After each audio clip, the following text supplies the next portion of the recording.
que 2 ans à Milan, marquant de nombreux buts de la tête, sans oublier une papinade restée célèbre. Toujours sa reprise de volée légendaire et son équilibre parfait. Et puis la joie d'avoir pu, grâce à l'équipe du dimanche, voir le but assez rapidement, quoi, parce que c'était pas évident à l'époque. Champion d'Europe avec Marseille en 93, Marcel Desailly quitte quelques mois après le club phocéen pour Milan, où l'habituel défenseur central trouve très rapidement sa place au poste de milieu défensif et ne cache pas à l'époque ses ambitions. La Ligue des Champions, il l'évoque à sa manière. J'ai envie de la gagner parce que déjà y participer, de la gagner parce que bon, j'ai envie de faire cette coupe intercontinentale après par la suite. C'est chacun a ses objectifs. Bah ouais, c'est vrai que j'avais cet air arrogant, je l'ai toujours, mais on m'interviewait, voilà. Ouais, c'était marrant. Pas de coupe intercontinentale pour Marcel, mais bien une Ligue des Champions avec Milan. Il devient même le premier joueur à gagner cette compétition 2 saisons de suite avec 2 clubs différents. Les Italiens n'hésitent pas à l'appeler Marcello, les Anglais, eux, le surnomment The Rock. En 98, il quitte Milan, destination Londres, pour évoluer à Chelsea. Ça s'est calé parfaitement que de découvrir l'Angleterre et ce côté anglo-saxon un peu plus réservé, le fighting spirit dans le terrain, moins de tricherie, un peu plus d'engagement, engagement total. Et si la transition est rude entre la Serie A et la Premier League, ses qualités athlétiques exceptionnelles lui permettent de régner en défense. Il est même nommé capitaine des Blues, club qu'il finit par quitter en 2004. Le Français, venu d'Italie, a su parfaitement s'adapter à un championnat d'une toute autre nature. Tout comme son ami Marcel Desailly, Didier Deschamps donne une nouvelle dimension à sa carrière en évoluant en Serie A à partir de 1994, sous le maillot de la Juventus. À l'époque, si un joueur avait le choix entre un club anglais, espagnol, allemand et italien, il allait en Italie. J'ai eu plusieurs sollicitations importantes. Mais quand j'ai eu la Juve, je n'ai pas cherché à comprendre. En Italie, surtout avec la Juventus, on a la chance de jouer dans des stades pleins. Donc c'est vrai qu'en tant que joueur, c'est vraiment exceptionnel. Didier Deschamps se passionne pour la tactique italienne et devient un leader qui brille par sa science du placement et qui se permet même de marquer. Ce qui lui vaut une boutade signée Giovanni Agnelli, ancien président du club turinois. C'est là où le regretté Avocato qui a dit « Ah ben, si Didier Deschamps il marque des buts, on risque plus rien. » Je joue beaucoup à ce club-là. J'y ai donné beaucoup, j'ai donné mon maximum, mais je sais que c'est le club qui m'a permis d'avoir une reconnaissance internationale en tant que joueur. Après 5 saisons turinoises, direction Chelsea en 99 pour un changement brutal. Ça a été un choc. Habitué à mon football italien, arrivé là, bon, j'ai mis un petit peu de temps, quoi. C'était un football direct et je dirais même violent. Didier Deschamps n'y reste qu'un an, remportant tout de même la Coupe d'Angleterre et termine sa carrière de joueur en Espagne, à Valence, en 2001. C'est la télé Canal+? Ouais. Ah, je parle pas à Canal+. Oh que si, David Ginola, l'ami des stars, parle à Canal+. On est en direct ici à Newcastle, chez David Ginola, qu'on retrouvera ici tout à l'heure dans quelques instants. L'équipe du dimanche s'invite en décembre 95 chez l'ancien Parisien, en compagnie de son entraîneur Kevin Keegan. Et David Ginola n'a pas oublié le passage de l'EDD. Quand vous êtes arrivé là, les gens de Canal, la maison, vous l'avez pris, vous l'avez retourné, vous l'avez plié. Bon, la moquette a changé derrière. D'autres moquettes, celles de Première Ligue, ont pris de la valeur, piétinées par le talent de Ginola. De la capitale française au nord de l'Angleterre, le couloir gauche reste sa propriété. Gare à ceux qui marchent sur ses plates-bandes et qui se mettent en travers de son chemin. Ginola enchante Newcastle, son entraîneur est vraiment sous le charme. You know, and he dresses good too. We like this, you know, with the clothes. Look, the English managers, trainers. David Ginola, pour moi, c'est l'élégance. Sur et en dehors du terrain, il était beau à avoir joué. Tout le monde avait dit que j'allais mettre des plombes pour m'intégrer, m'adapter à ce championnat. Un mois, tac, réglé. Mais moi, David Ginola, si je peux me permettre de parler à la 3e personne là aujourd'hui, mais n'importe quel terrain de football sur Terre m'aurait convenu, mais à merveille. C'est pas une question de gabarit. C'est pas une question de dureté de jeu, c'est une question d'intelligence. Je me suis bluffé moi-même. Je vais être complètement prétentieux. J'ai rarement trouvé des gens qui, dans ma carrière, quand je jouais ou machin, m'ont impressionné techniquement au point de me dire je me sens inférieur. Et David Ginola prouve à maintes reprises qu'il n'est pas inférieur, que ce soit avec Newcastle et à partir de 97 avec Tottenham. Récompense suprême, il est sacré par ses pairs, mais aussi par la presse spécialisée, meilleur joueur de Première Ligue au terme de la saison 98-99. En 2000, David Ginola quitte la jet-set londonienne pour rejoindre Birmingham et porter le maillot d'Aston Villa, où il est critiqué par son entraîneur pour un soi-disant excès de poids. Trop gros pour être vrai, la réponse du Français est énorme. El Magnifico termine sa carrière anglaise en 2002 sous les couleurs d'Everton.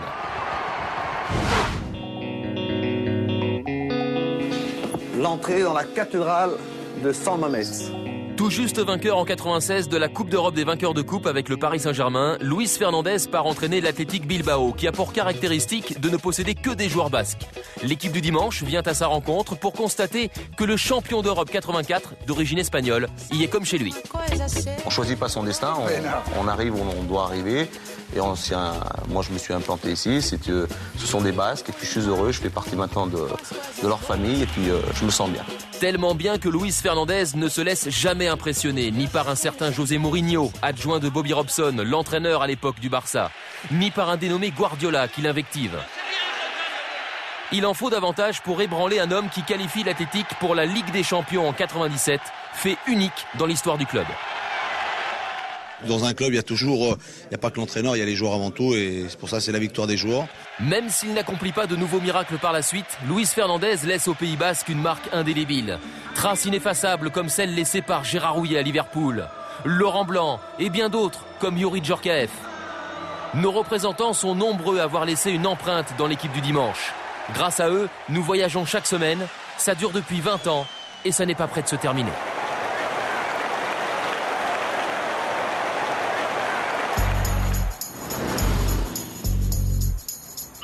Franchement, Arsenal avant, c'était pas terrible.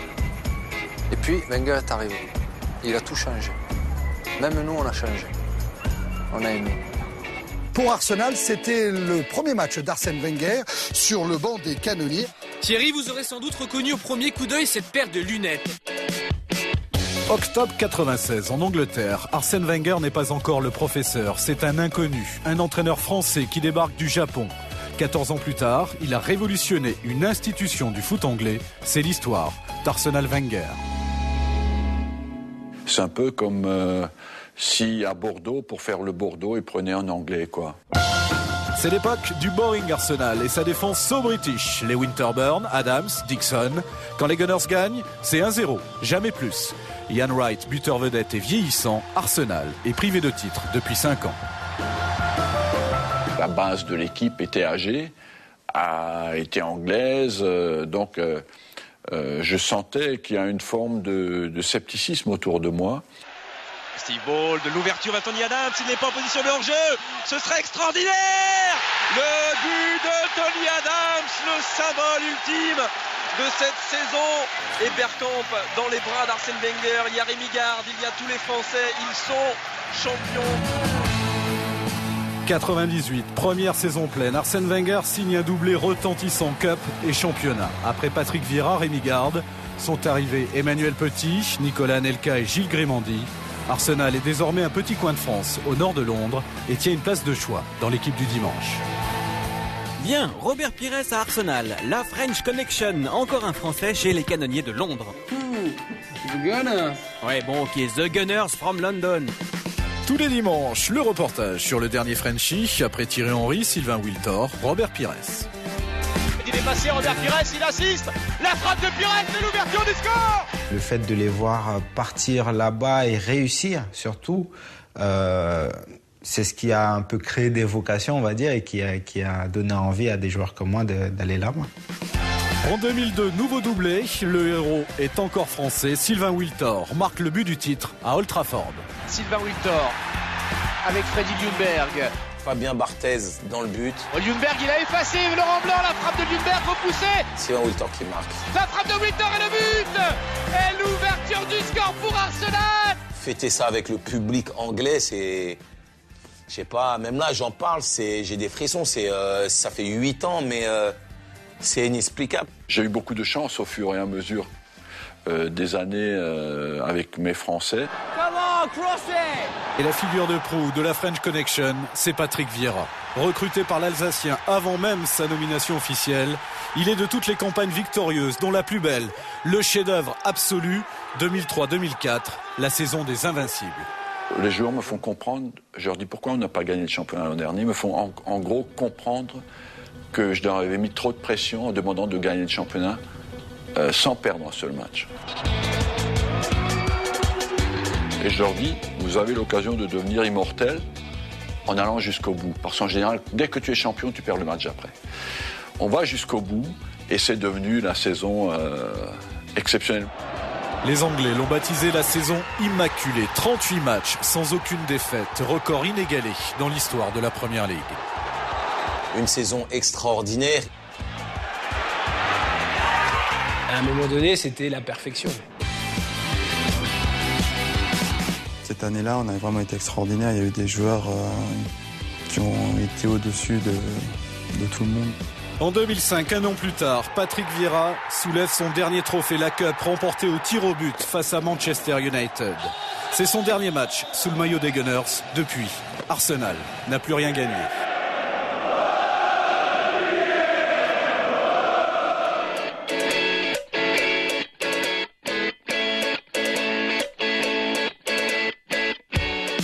Jerry, how do you feel about the move to Arsenal?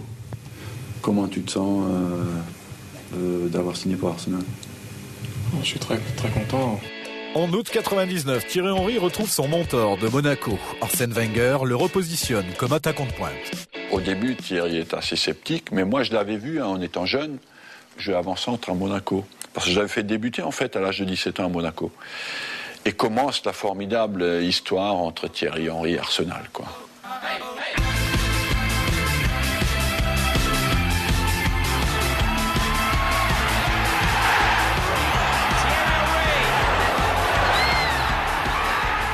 Il a été connu, reconnu par ses performances, par sa vitesse, par son explosivité.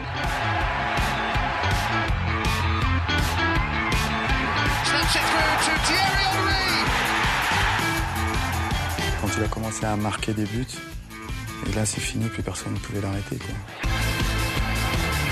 Que va-t-il faire? Il a embarqué le défenseur anglais et il place le ballon sous le ventre de Sullivan. Il est devenu tellement fort qu'à la limite, quand un joueur a une telle emprise sur l'équipe, ça devient un peu trop. Titi, dans son jardin, pulvérise le record de la légende Ian Wright, 226 buts en 8 saisons. Il signe un triplé en 2006 pour le dernier match des Gunners à Highbury. Thierry Henry marque aussi la fin d'une époque. Une autre révolution est en marche.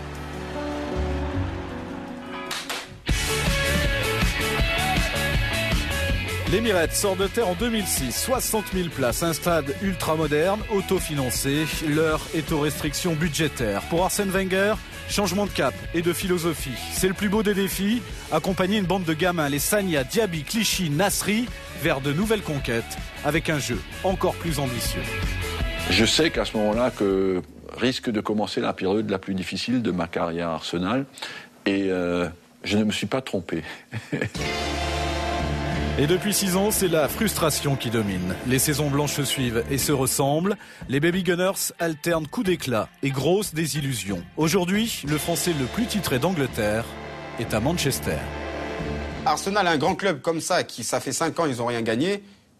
Pour moi, c'est la crise, c'est n'importe quoi. Je pense que dans la caricature, il a raison, puisqu'on n'a pas gagné avec cette équipe de jeunes. Les gens oublient aussi qu'entre-temps, on a perdu une finale de Champions League, on a été en demi-finale de la Champions League, qu'on a toujours été dans le Big Four. Mais c'est vrai que le concret, c'est de poser le trophée sur la table et de dire, voilà, on a gagné. Et pourquoi pas cette saison? Enfin, alors seulement, l'Alsacien sera allé au bout de son histoire avec ses chers Gunners. C'est quelqu'un qui pense et qui voit les choses avant. Et aujourd'hui, on est vraiment proche de gagner un trophée. Il y a 14 ans, un quotidien du soir titrait « Arsène qui ?» Désormais en Angleterre, tout le monde sait qui est Arsène Wenger. 14 ans après, je suis toujours là. Mon nom sur le maillot des Gunners. Ce soir, j'ai la classe d'un attaquant. Arsène fait de moi le plus grand. Mon nom sur le maillot des Gunners. Después de Inglaterra, 1, 2, 3, el mejor de la liga. Olé.